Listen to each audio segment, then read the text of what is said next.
Recently, one of my best friends, Susan Ehlers, called my phone over and over and over. And so when I called her back, I'm like, what's wrong? And she's like, you'll never guess who came into my mom's restaurant. I'm so starstruck. And well, you know, let's just have Susan tell the story. This is the location of our star sighting. Right here, Harrington Route 13, going north. Let's take a walk inside and find Susan.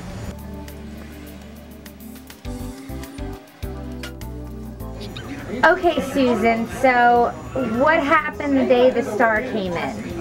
Well, I was cooking in the back, and I was busy making orders, so immediately when he come in, I didn't recognize him. I didn't even see him come in at first. And then my sister, she took his order, and she brought it to the window, and by then I had spotted him, and I just thought for sure it wasn't him, because I didn't understand why he would be here. But so I asked my sister if she knew him, and she said no, but he was definitely a horse person, and she thought that he maybe knew me or had seen me before. So I told her, go ask him if his name is Mike LaChance. Hi, so my sister wanted me to ask you, by any chance, is your name Mike LaChance? We. And she come back and she said it was him. So I proceeded to fix him lunch then. Oh, let's freeze this interview just for a second, because I guess I should explain to you why we are so starstruck that Mike LaChance came into Lucy J's. Well, in the harness racing world, Mike's about as big a star as there is. He was inducted into the Harness Racing Hall of Fame in 1995.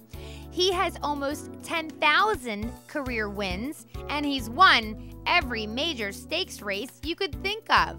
Plus, Mike was born in Quebec, Canada in 1950, so he's got this really cute French-Canadian accent.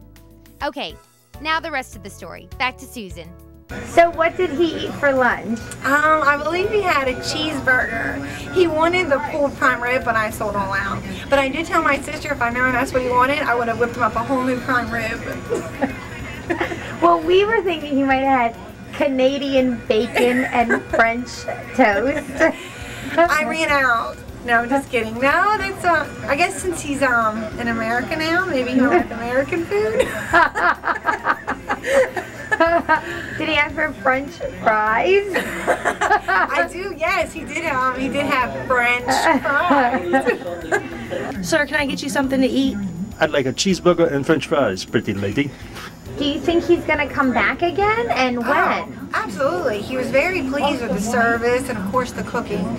And I don't know. He said he was in Maryland training a couple, so I imagine he's going to go back to Maryland. So he just randomly stopped here. Like, they just thought it looked like a good place. So he didn't even know that we were affiliated with this place. Cool. But he didn't look like he'd been training. He was dressed very sharply. Oh, If he had really? told me, I wouldn't have known he had been training horses that morning. Before we let you go, I definitely want to find out about Art Gallery, because I heard he won the other night. So Yes. you own him with your mom. So tell me, how long have you guys had him, and tell me about Art Gallery.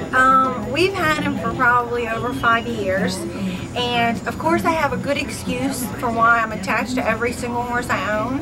And his is that he was a very expensive yearling purchase.